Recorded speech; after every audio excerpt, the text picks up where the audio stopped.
Yeah.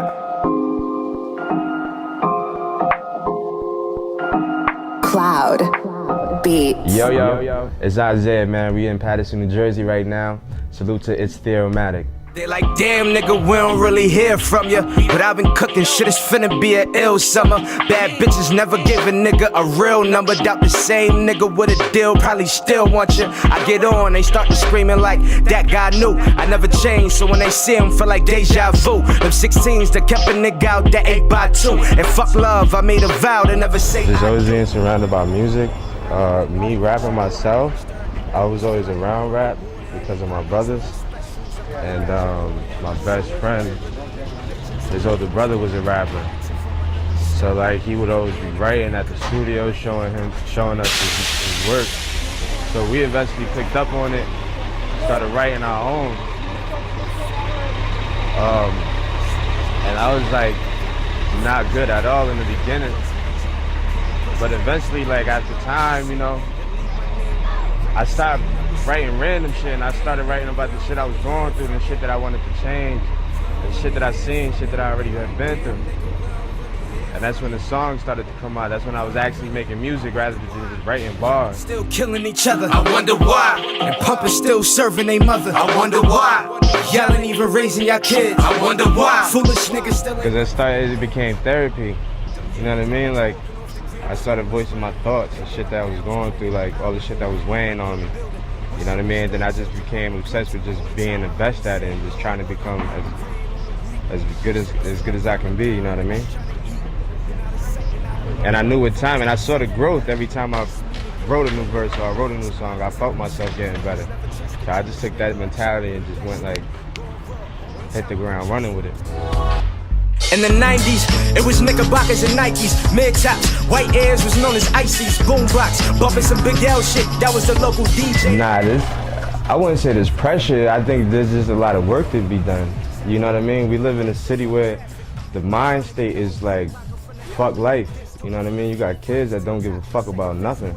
They ready for whatever at any time, and it's like they don't know the potential they have within themselves. So I'm hoping with me telling my story and everything that I've been through, they could be able to realize and visualize their own path and follow their own, you know what I mean, calling. You know what I mean? Amongst it all, like after it all, and just never give up, because I haven't. There's been plenty of times I could have just said, fuck it, you know what I'm saying?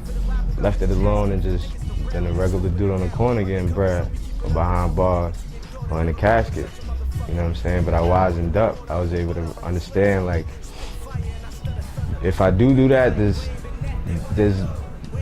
a gain you get for like a certain amount of time. So it's either you could get that now or you trying to live forever. You get what I'm saying? So I'm trying to do something when I'm gone and my physical is not here, it will still keep going. Without me, it won't need me. You know what I'm saying? So I'm hoping that the music could do that. Now it's attract me. You don't wanna meet on the track, relax, cause ain't nobody fucking with son. Shit is a drug. I'm breaking down the symbols and I'm puffing the drum. Cough up a lung from where I'm from. Son of a Sinner. We dropped it on October 17th. 2016, and yeah, it was just like a quick collective we pieced together. You know what I mean? It came together organically. We just knew we needed a project to get out because we had released the first one.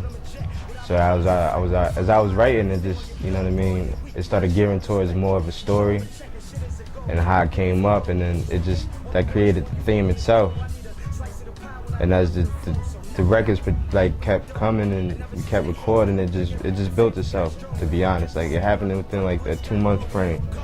You know what I mean? When I started it, I didn't have the title like, all right, this is what this is what it's gonna be about. It just came to me. And when we pieced it together, we just had to worry about packaging it, putting a cover on it, calling it something. And since they lied to you, let me give you the facts. If they ask you, where you been at? We're gonna basically start on the chapter 2. You know what I mean? Catch people up from where we left off at to now.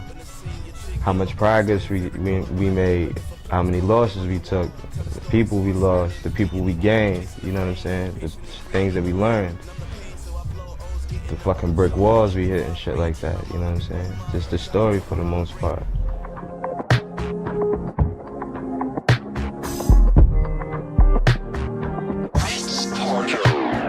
I think I don't think I'm gonna use auto-tune like on a hook or nothing like that, but I do think like as I continue writing, I'll start thinking things that I can do differently to like, you know what I mean, sound different and create a different sound. But as far as the bars, they're always gonna be bars.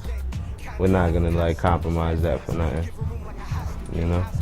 We writing 16s, we trying to keep that sharp, because that's what I started with, just writing bars. I wasn't worried about hooks. The first mixtape, it don't even have a hook on it. It's just me rapping for 3 minutes on every other beat. You get what I'm saying? So, in the future, we're gonna try to give them more, like, creativity as far as like bridges and hooks, but the verse is always gonna be a verse. Cool. Seats is smelling like fresh leather. Fly fella turning grown ass women to bed wetters. Her head game remind him of grinding some fresh pepper. No, she thinking what this do won't bust. Oh yeah, nah, I never really had like some super duper expialidocious shit. Nah, I just rock with my middle name. I ain't want to spend too much time thinking about that shit.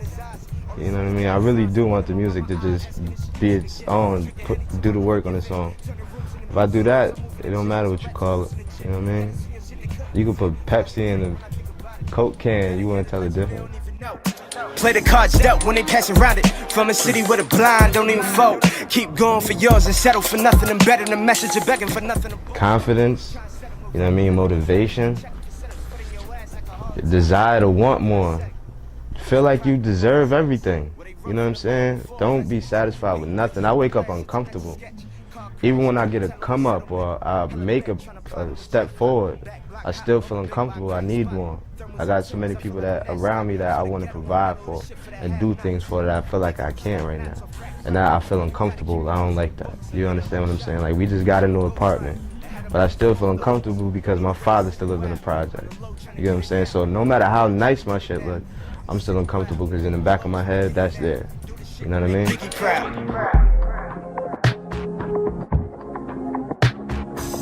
Do the shit to make Biggie proud. That's all I need in life.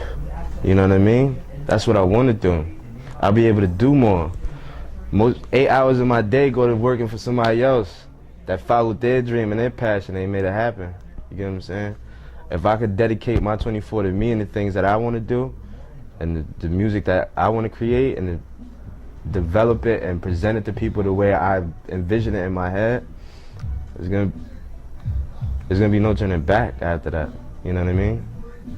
Once they let us in the door, we're not leaving.